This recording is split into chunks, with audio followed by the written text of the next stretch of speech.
Рахметегіз бізде театрал ғойлә Татарстан Республикасына атқазанған актриса, Ғабдулла Карифисінде еш тамашашы театр актрисасы, һәм инде актриса булырға хыялланушы Илюся өзінің әнисі Инжапа белән қонаққа келгендер. Саумысыз, хош келдігіз. Бәйрәмнәрдә 6-сы, 7-сы, 8-сы көннәрендә Қозан халқын һәм аның қонақларын премьера көтә. Нинди премьера ул?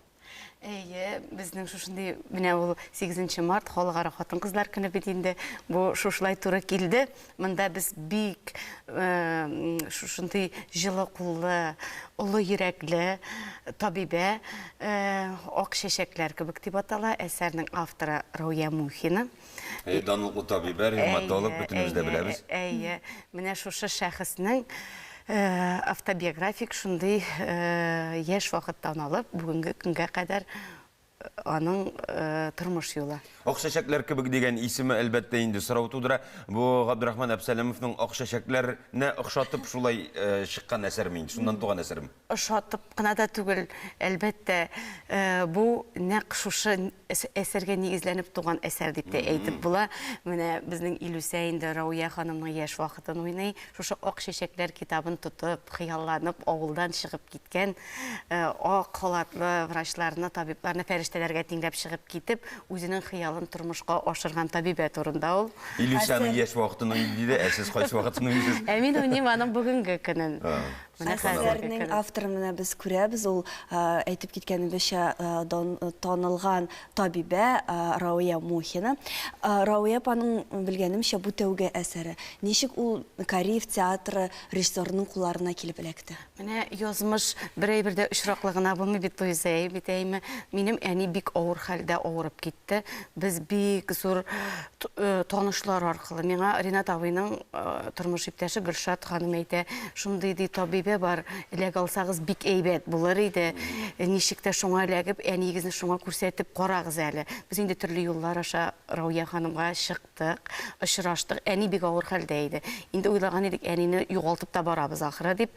Менә шушындый җылы куллы, җылы йөрәкле ханым безнең әнине уякка бастырды. Бүгенге көн Аллага шөкер, һәм инде әсәрнең тууына да сәбәп сөйләшеп киттек Рауя ханымны инде без артистлар арасында ул иҗат дөньясына, иҗат кешеләренә аның аеруча мөнәсәбәт, һәм ул безне дә шулай бик җылы каршы алды. Илфат белән без икәү күрештек тә, ул каушый гына, ояла гына, шундый бер тәкъдим. Менә минем ди кулымда, менә шушындый әсәр дә түгел, менә Гөлшәһидә белән ничек таныш булулары, шушы тормыш юлын бер параллельдә үтүләрен сөйләде дә, мин инде үземнең чиратта шушындый зур табибкә шундый хатын ниндидер бер бүләк эшлисе килә бит. Мәйтәм Рауя Гаязовна, үзем куркам, шушындый җаваплылыкны үземнең өстемә алганыма үзем бик нык куркам, ләкин шулай булса да мәйтәм, мин сезнең бу хыялыгызны тормышка ашырачакмын. Ролендә уйнарга үзеңә насыйп булды. Менә Ходай Тәгаләнең амин дигән сәгатьләренә туры килгән. Мин ул миңа калтырый әлеге әсәрне суза, мин калтырый аны кулыма алам да, әйтәм, нәрсә булыр икән? Мин бит зур җаваплылык алдым үз өстемә.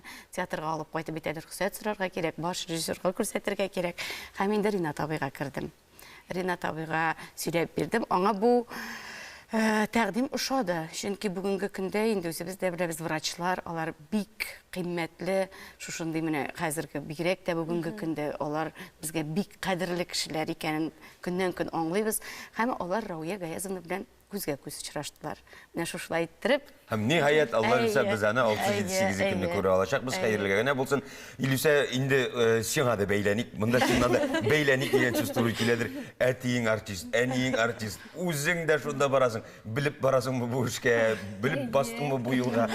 Бәләкәй чактан бирле мин Ринат абый белән әниләрнең ниндидер төрле спектакльләрне куйганда Ринат абый янында утыра иде. Мин бәләкәй чакта уйлаган идем, мин режиссер булам. Ансы да булыр әле турда. Шулай итеп Ринат абый янында утырганда, Ринат абый менә монда булай эшләсәк буламы? Ринат абый менән сорый, булай яхшымы дип. Мин әйтәм, менә монда җитеп бетми, конечно, нормально. Шулай итеп, аннары үскәч тә инде бераз артистлар тормышы миңа бик ошады. Мин бәләкәй чактагы әби белән кала идем. Әниләр гел командировкаларга китә иде, башта гастрольләргә китәләр иде. Миңа гомумән шундый тормыш ошады. Шулай итеп гастрольләргә йөрү һәм шуның нихәтлек авырлыгын белеп, мин барыбер бу елны сайларга булдым. Хәерлегә генә булсын. Бәләк кичкенә режиссер янында йөрү теге бушка үтмәде. Төп рольләрне эләктерде инде. Хәзер режиссерның менә буны булай эшләргә кирәк, моны тегеләй эшләргә дигән сүзләр ничектер тәнкыйть бәлки күңелне төшермиме? Режиссер миңа шулай. Юк, сез нәрсә. Мин үзем дә Ринат абый миңа нәрсә әйтә, мин аны тырышам сразу тотып алырга да, башкарып чыгарга. Ул минем әйбәт килеп чыга дип әйтмим, ләкин мин әле 6-нчы, 7-нче, 8-нче мартка хәтлек бик әйбәт итеп тырышачакмын. Һәм роль өстендә эш бар. бик каты эш бар. Шулай, аның бір бар тик уңышлар гына телибез. Шуннан да инде бер гаиләдә булуымыз, икенче яклылык, өченче яклылык. Монда әби дә катнашкан, Рауия апа да катнашкан, тормыштан шәхси мөнәсәбәтләр аркасында барлыкка килгән иҗади эш. Шуңа күрә бар тик уңышлар теләп калабыз.